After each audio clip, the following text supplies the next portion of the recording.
आपका स्वागत है संजीव मलिक जी हमारे इस पॉडकास्ट में। और आज से पहले कई वीडियोस में, पॉडकास्ट में या रील्स के अंदर मैंने आपको देखा और कई बार आपने कर्मों की बात की, कई बार आपने पुनर्जन्म की बात की, कुछ टाइम्स मैंने आपको सुना कि आप भविष्य मालिका का जिक्र कर रहे थे। लेकिन आज जो मैं बात करूंगा वो मैं पुनर्जन्म से ही जुड़ी हुई बातें आपसे करूंगा, साथ ही साथ पितरों से जुड़ी हुई बातें, हमारे कर्म हमारी जिंदगी को कैसे डिसाइड करते हैं इसकी बातें। क्योंकि लोग नहीं मानते कि भाई पुनर्जन्म में हमने क्या किया, हम क्या थे, हम अगले जन्म में क्या बनेंगे। हम इन बातों पर ज्यादा फोकस अगर करें, इससे बेहतर ये होगा कि हम जो जिंदगी जी रहे हैं उसको अच्छे से जी रहे, जैसे भी हम चाहते हैं। वो पाप है कि पुण्य है वो एक अलग का मैटर है, बट जैसे भी हम जीना चाहते हैं हम जी रहे, क्योंकि हमें नहीं पता इसके बाद हम जीकर कहां जाएंगे। क्योंकि बहुत सारे लोग ये भी उदाहरण देते हैं कि भाई इस्लाम में तो मानते ही नहीं है पुनर्जन्म होगा, तो अगर उनका पुनर्जन्म नहीं हो रहा तो हमारा क्यों होगा। तो ये बहुत सारी चीजें हैं जिन पर मैं बात करूंगा। तो सबसे पहले आपका स्वागत। और सबसे पहले मैं आपको ये समझना चाहूंगा कि पुनर्जन्म होता है तो ये कैसे होता है, क्या है ये कहानी, क्या है ये थ्योरी। देखो, एक बात जानना बहुत जरूरी है कि अगर कोई भी व्यक्ति जन्म से जिस कंडीशन में जन्म लेता है, एक सवाल सबके मन में पैदा होता है, मैं अगर बीमार पैदा हुआ तो क्यों बीमार पैदा हुआ, वाई मी, जी है ना। मैं किसी गरीब घर में पैदा हुआ तो क्यों हुआ, अंबानी के घर में पैदा क्यों नहीं हुआ, कुछ तो कारण होता होगा। बिल्कुल ना, प्रकृति परमात्मा कुछ भी बिना कारण के कभी कुछ नहीं होता यहाँ पर। तो हर चीज है तो रीजनिंग जरूर होगी, और रीजनिंग है तो इस जीवन में जो बच्चा पैदा हुआ उसकी क्या रीजनिंग है, उसके पीछे कोई रीजनिंग नहीं है। आप कह सकते हैं अनुवंशिक है, ऐसा वैसा, पर अनुवंशिक भी है तो क्यों, वाई मी, बिल्कुल है ना, मैं ही क्यों, बिल्कुल, वाई नॉट समबडी एल्स। मैं अंबानी के घर में क्यों नहीं पैदा हुआ, सीधी सी बात है ना। यहाँ कंसेप्ट आता है पुनर्जन्म का।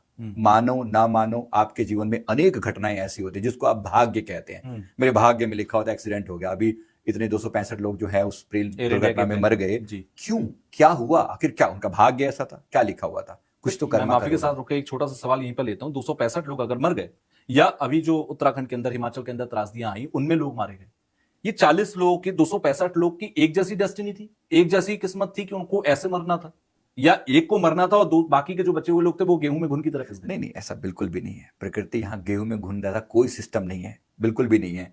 जो होता है प्रत्येक व्यक्ति के जीवन में कुछ ना कुछ लिखा हुआ है। हाँ, सिमिलर टाइप के कर्म इकट्ठे हो जाते हैं। जैसे अगर मैं आपको एग्जाम्पल से यही बात बताऊं कि जो फेट इन लोगों का हुआ, जो प्लेन क्रैश में मरे, ये सवाल मुझसे पहले भी किसी ने पूछा था।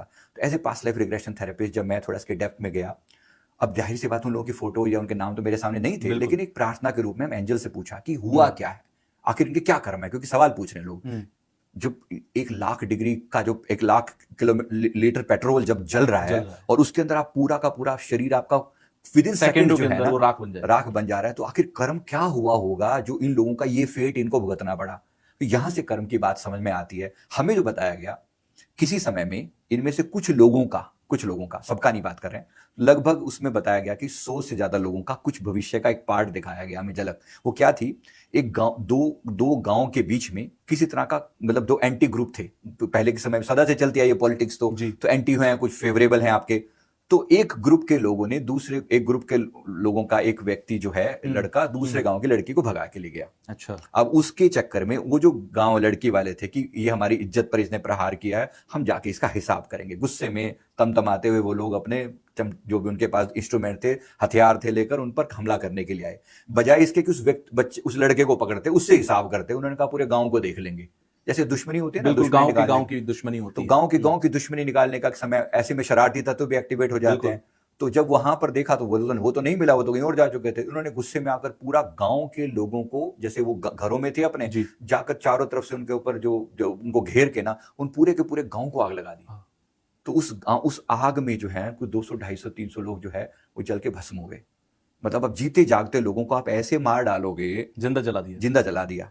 अब ये किस्मत का खेल देखो, जिन्होंने किया देखा। ये बात हमें एंजल्स ने रिप्लाई किया कि ये आंसर है, इसके पीछे कुछ लोगों का फेट ये है।